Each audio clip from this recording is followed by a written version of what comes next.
So the Apple iPhone 14, it looks pretty much a lot like the Apple iPhone 13 and 12, right? And the price is pretty much the same. They come with the 6.1 versus the 6.7-inch screen. The Pro Max, though, the Pro Max is where the differences start really getting more aggressive. The new Pro Max is coming with the A16 Bionic chip. That's Apple's proprietary chip. That's going to be faster and also built on the 4 wafer. Is it the 4 nanometer wafer now? It is going to be lower power consumption and more powerful. The camera is also much improved. The iPhone 14 Pro is also coming with things like an always-on display. So the best feature that you had on a Google or an Android phone is suddenly on the iPhone. They come with widgets now. That's something that they added in the iPhone 13. It is going to be introducing a low power mode, so it's going to not draw the battery down as quickly.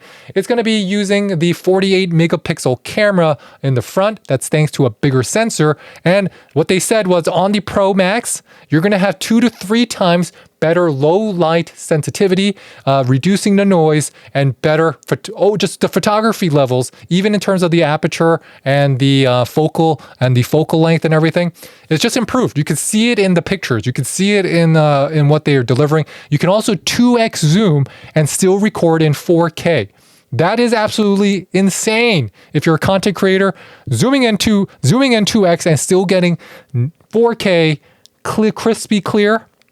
That's the pinnacle. That's the pinnacle, because then you don't have to be as close to the action and you can still get really good images. It has a redesigned flash. Other things, they announced that they're going to add on the emergency satellite services. Now that might be great for some people might say, okay, you're going to get Apple Health on the Apple phone. If you buy the Apple iPhone, you're going to get Apple Health regardless if you don't even get the Apple Watch, which is a big upgrade because you had to have the Apple Watch before. Now you don't have to have the Apple Watch for that. The Apple iPhone 14 is going to start at $799 and the Plus is going to cost $899 for the larger. And so the Pro is going to be priced at $999 for the 6.1 inch and $1,099 for the 6.7, which is actually lower than I expected. So the cost was in line. I don't see a real big increase in cost. Now, if you want to get either one of the phones, now let's just quickly talk about what the iPhone 14 was. It has a True Tone OLED display, 5 colors, including a new light blue that is going to be coming in. It has improved battery life. It has a ceramic screen that is more durable. It has better low light performance on the front-facing camera. It has an action mode. Both of them are going to have better action modes, so the stabilization is going to be much improved. And they come with that emergency SOS via satellite, which is just in case you're stranded on the Titanic in the middle of the ocean and you need to get saved. So the most important thing is, how do I get one? How do you get one? You want to pre-order it on Friday, 5 a.m.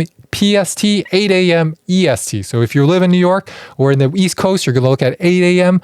Friday time to pre-order. I'm sure the Pro Maxes are going to fly. And if you live on the West Coast, 5 a.m. on Friday, this Friday, which is none other than the 9th, so September 9th.